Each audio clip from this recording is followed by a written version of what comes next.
Bienvenidos a El tiempo es dinero. En este concurso deberán defender su proyecto de investigación dando respuesta a unas preguntas que fueron formuladas por unos expertos y que tienen como objetivo poner a prueba su marco teórico y sus datos empíricos.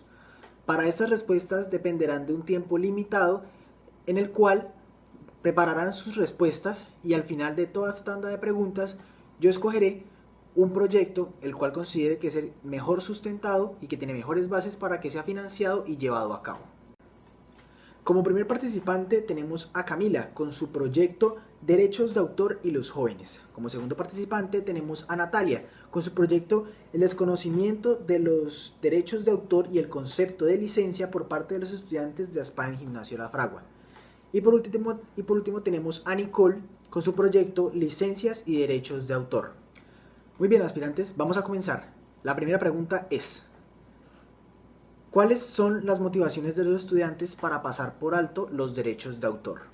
Para ello tienen 5 minutos, los cuales empiezan ahora. Muy bien, se acabó el tiempo. Comenzamos contigo, Camila. Cuéntanos cuál es tu respuesta. No lo sé, güey, tú dime. Lo siento, Camila, pero eso no es una respuesta válida. Vamos contigo, Natalia. ¿Qué nos tienes tú?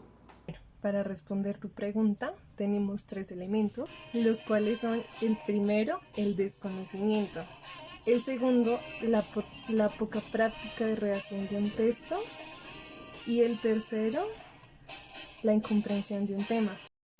Algo muy importante que cabe recalcar es que los estudiantes se ven motivados porque en algunos casos para el docente es imposible detectar el plagio debido a falta de tiempo.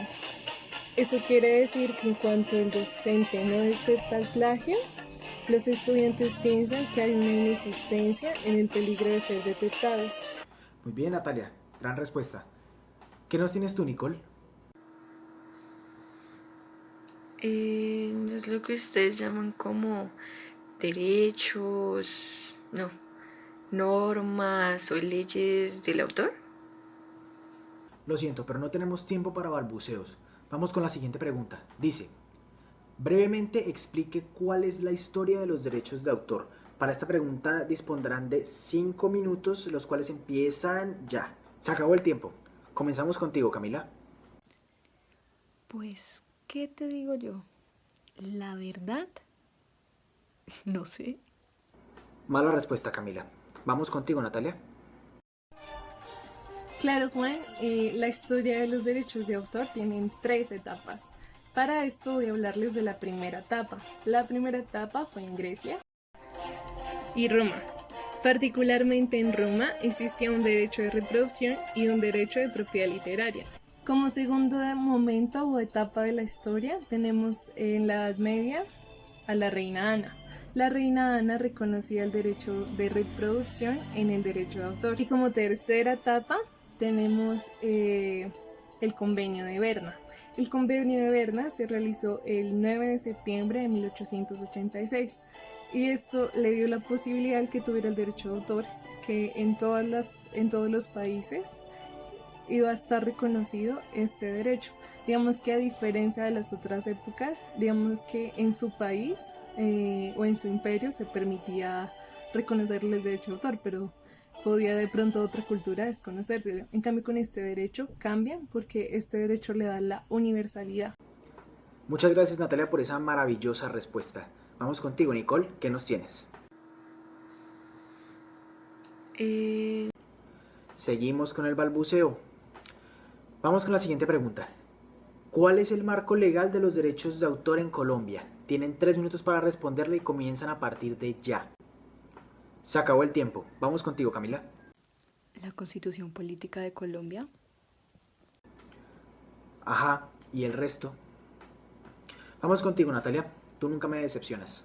Actualmente en Colombia está tipificado en el artículo 270 del Código Penal. Permítame leer. Dice que si comete un delito en los derechos morales de autor, vas a la cárcel de 2 a 5 años y debes pagar una multa de 20 a 200 salarios mínimos. No obstante, es muy importante recalcar que Colombia hizo una ley aparte para proteger este derecho. Es la ley 23 de 1982, la cual en el artículo primero dice, permítame leer, Juan, que los autores de obras literarias, científicas y artísticas gozan de protección para sus obras.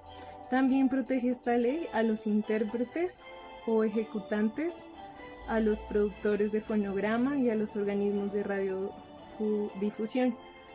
Derechos conexos a los derechos de autor. Gracias, Natalia. ¿Y tú, Nicole, qué nos tienes?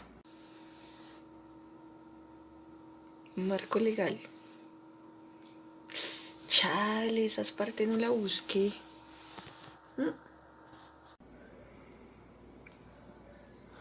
Siguiente pregunta. ¿Cuáles son los tipos de derechos de autor? Tienen 2 minutos para responderla. Se acabó el tiempo. Comienza, Camila. Eso es algo de los derechos de plata y los derechos de escribir, ¿no? Se suponía que lo buscarías. ¿Sigues tú, Natalia? ¿Qué nos tienes? Hay dos tipos o dos categorías de derechos de autor. Los derechos patrimoniales, que antes ya lo habíamos mencionado, que se refiere a todo lo que la persona va a recibir con su obra. Es decir, todo en cuanto a lo económico, en cuanto al dinero que va a recibir la persona. Y cuando hablamos de los derechos morales... Gracias, Natalia. ¿Y tú, Nicole? Los tipos de derecho. No sé. Bueno, vamos con la siguiente pregunta. Para esta pregunta dispondrán de 2 minutos para explicar los resultados que obtuvieron del instrumento de recolección de información. Esta será la única pregunta donde no tendrán tiempo para prepararla. Entonces, comenzamos contigo, Camila. Yo no lo hice. Grave. ¿Y tú, Natalia? Claro, Juan. Nuestra encuesta se dividió en varias partes. Voy a hacerles como un recorrido súper rápido. Acá como primero pues tenemos sobre la simbología y el 52,6% de los evaluados sabía de la existencia de Secolda, el 47,4% de los evaluados reconoce el símbolo de Copray y lo asocia con su significado y el 47,4% de los evaluados reconoce el símbolo de Copyleft y lo asocia con su significado. Y acá para finalizar, el 15,8% de los evaluados reconoce el símbolo de trademark y lo asocia con su significado. Nuestra segunda parte de la encuesta se definió o se realizó en funciones y definiciones. La primera era sobre la finalidad del Creative Commons. El 73,7% de los evaluados tenían el concepto aproximadamente claro. En cuanto a la función de los derechos de autor, el 84,2% de los evaluados tiene un concepto de la función de derecho de autor aproximadamente claro. En cambio, en los derechos morales, el 36,8% de los evaluados tiene un concepto aproximado. Esto quiere decir que en cuanto a estos derechos, al igual que a los derechos patrimoniales, que tienen el mismo índice de 36,8%, pues es mucho mayor el desconocimiento, digamos, de lo que significa el concepto. Y en las consecuencias, el 52,% de los evaluados no conoce las sanciones penales que tiene el sistema colombiano. Pero lo bueno es que el 89,5% de los evaluados sí reconocía pues que estas sanciones lo pueden llevar a uno a la cárcel. Y ya para finalizar, hicimos como un breve análisis sobre el conocimiento aplicado a la situación real. Y esto nos arrojó que el 42,1% de los evaluados no reconoce la apropiación de material como un atentado contra los derechos de autor. Y eso sería todo, Juan. Gracias, Natalia. ¿Y tú, Nicole? Los datos. No los hice. Bueno, claramente vemos quién hizo un buen trabajo. Entonces vamos con la siguiente pregunta que dice: ¿cuál es el problema de su población objetivo y cómo se puede solucionar? Disponen de 1 minuto. Comenzamos contigo, Camila. Por favor, ¿cuál es tu respuesta? Profunda respuesta. Natalia. Pues que no saben nada, güey. Profunda respuesta. Natalia. Claro, Juan, para esta pregunta te voy a citar a dos autores. Comienzo con Ramírez Barreto, el cual nos dice que los estudiantes deben comprender la trascendencia del trabajo académico a inicios del estudio de su carrera profesional. Esta sería la problemática que se podría solucionar o darle manejo. Y el otro autor que vamos a mencionar es Yuen and Park. Y ellos nos hablan sobre sus hallazgos y cómo estos indican que ayudan a los estudiantes, informándoles sobre la naturaleza, las reglas e implicaciones éticas del plagio. Puede ser una forma más efectiva de castigarlos después de plagiar. Interesante. ¿Y tú, Nicole? El problema de la población objetivo. No sé, no hice la tarea.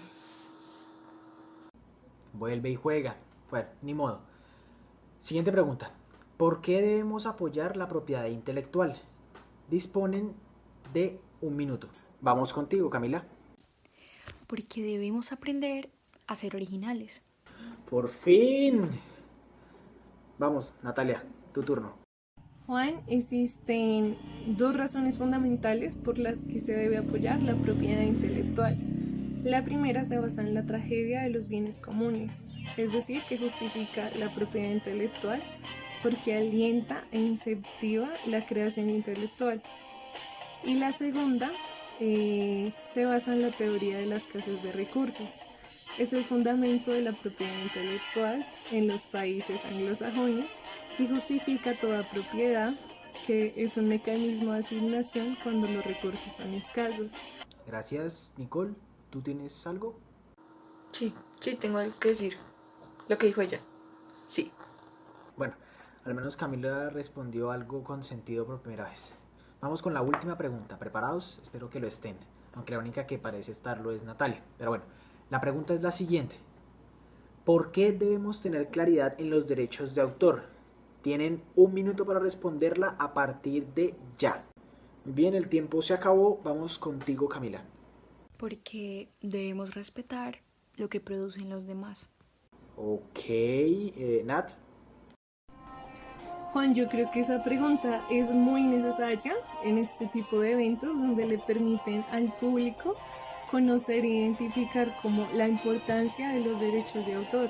Entonces, digamos, en este caso voy a traer un caso a colación, que es el de Let's Play, donde hablan de dos jóvenes que en el año 2019 se grababan jugando. Entonces los videos no solamente tenían como comentarios chistosos o de entretenimiento, sino que tenían mejores estrategias para que las personas fueran mejores jugadores. Y cuando ellos comienzan a ganar dinero por este tipo de plataformas, lo que sucede es que entonces Nintendo comienza a cobrarles, porque claramente pues están ganando un dinero a costa de Nintendo. A lo cual Nintendo hace una demanda argumentando que se le violaron los derechos de autor, porque no solamente usan sus juegos, sino que están sus personajes y obviamente están los sonidos que tenían los juegos que fueron producto de la creación de Nintendo. Entonces ya después, como soluciona este caso, se le brinda a Nintendo como parte administrativa determinar qué quería hacer con los videos que ya estaban como contenido en la red, si quitarlos o cobrarles una multa. Entonces esto era muy grave porque claramente estos jóvenes no iban a tener todo el dinero con el que se les iba a multar. Bueno, y aquí concluimos. No le vamos a dar la oportunidad a Nicole de hablar, la verdad no vale la pena. Claramente tenemos una ganadora. Natalia, felicitaciones. Financiaremos tu proyecto y el profe nos pondrá 5.